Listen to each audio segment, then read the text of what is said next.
Hey there! Today we're diving into a common issue that can arise when working with Perl code.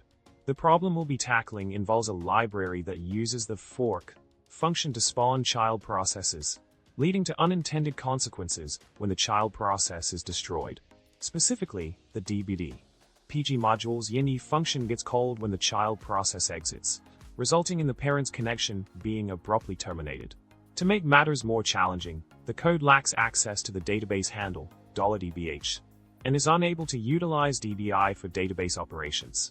Now, onto the solution to our problem. The key here is to replace the exit function with POSIX _exit when terminating the child process created by fork. By using POSIX _exit, we prevent the yini functions from being evaluated when the child process exits. This ensures that the parent's database connection remains intact, resolving the issue of the connection being inadvertently terminated.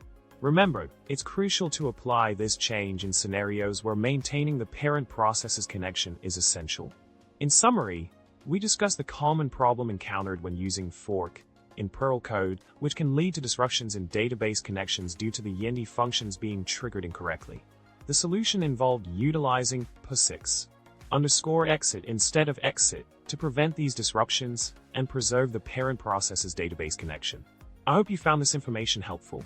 Remember to subscribe, like the video, and leave a comment below. Until next time, happy coding!